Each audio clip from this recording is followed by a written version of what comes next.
Hello girls, I am going to start 8th example of second exercise of 3rd chapter.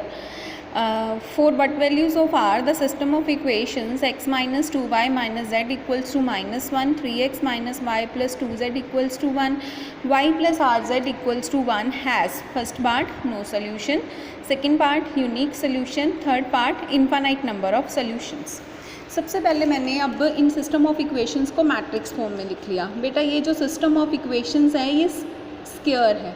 Square का मतलब इसमें जितनी number of equations हैं उतने ही number of variables हैं। तो इस केस में अगर डिटर्मिनेंट नॉन ज़ीरो आ जाए, आपने मैट्रिक्स मेथड में किया हुआ है, तो आपका यूनिक सोल्यूशन होता है। तो सबसे पहले तो क्योंकि मैंने आर इंडिटर्मिनेंट है उसकी वैल्यू कैलकुलेट करनी है फॉर डिफरेंट केसेस कि कब यूनिक सोल्यूशन होगा, कब नो और कब इनफाइनाइट। तो सबसे पहले मैंने इस मैट्रिक्स का डिटर्मिनेंट कैलकुलेट कर लिया, दैट इज़ 5r माइनस 5। अब अगर डिटर्मिनेंट नॉन ज़ीरो होगा देन डेफिनेटली सिस्टम का यूनिक सोल्यूशन होगा। That means 5r minus 5 not equal to 0, r not equal to 1। अगर r नॉट इक्वल टू 1 है तो आपके सिस्टम का यूनिक सोल्यूशन होगा।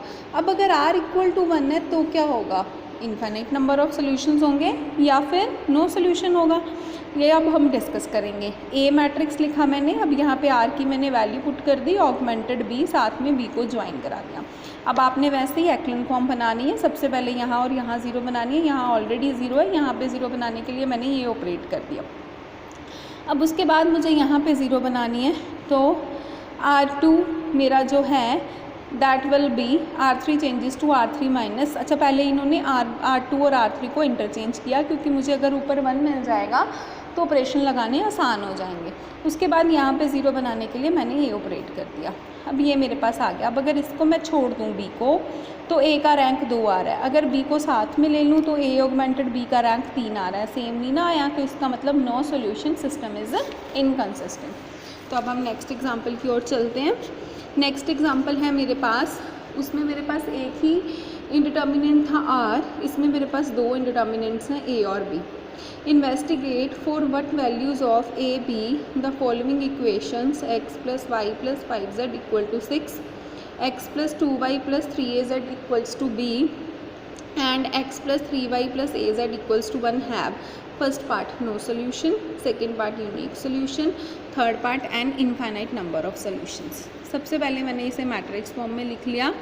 अब मैट्रिक्स फॉर्म में लिखने के बाद यूनिक सोल्यूशन वाला केस वैसे ही, determinant will be not equal to 0, determinant calculate किया a not equal to 0, a not equal to 1, तब मेरा यूनिक सोल्यूशन होगा। b कुछ भी हो, b पे ये डिपेंड नहीं करेगा। अब अगर a 1 है देन व्हाट विल हैपन, तो मैंने a का रैंक निकाला, जैसे ये आपको अलग से करने की ज़रूरत, हाँ इसमें ज़रूरत नहीं है, आप साथ में ही a ऑगमेंटेड b का रैंक निकालो, ये वाला स्टेप करने की आपको ज़रूरत नहीं है। मैंने a ऑगमेंटेड b का रैंक निकाला, मेरे पास अब यहाँ से मेरे पास आ गया कि a का रैंक तो 2 है और rank of a augmented b जो है वो डिपेंड करेगा इस वैल्यू पे, है ना। अगर ये वैल्यू 0 हो गई तो इसका रैंक 2 हो जाएगा, अगर माइनस 2b प्लस 7 0 हो गया, और rank of a augmented b जो है वो 3 हो जाएगा अगर minus 2b plus 7 will not equal to 0। That means rank of a augmented b is 3 if b is not equal to 7/2। अब a 1 है, b नॉट इक्वल टू 7/2, तब दोनों का रैंक सेम नहीं आया, a और a ऑगमेंटेड b का। So in that case system has no solution. और सेकेंड केस, अगर a 1 है, b 7/2 हो जाता है, तो a का भी रैंक 2 आता है, a ऑगमेंटेड b का भी रैंक 2 होता है, तो system of equations has infinite number of solutions. बेटा 10th एग्जाम्पल बिल्कुल सिमिलर है, that you will do yourself. उसके बाद 11th भी बिल्कुल सिमिलर है, वो भी आप खुद ट्राई करोगे। और 12th एग्जाम्पल जो है वो मैं डिस्कस कर लेती हूँ आपके साथ। Test the consistency of this system, if system is consistent find x by z by inverse of coefficient methods. इसमें कुछ नहीं करना, आपने कंसिस्टेंसी चेक करनी है रैंक वाले मेथड से, और बट इक्वेशंस को सॉल्व करने के लिए आपने अपना +2 वाला इनवर्स मेथड कैलकुलेट करना है। देखो पहले इन्होंने रैंक निकाल के देख लिया कि सिस्टम कंसिस्टेंट है या नहीं, उसके बाद फिर को फैक्टर्स वाला मेथड लगा के फिर उसका सोल्यूशन निकाल लिया।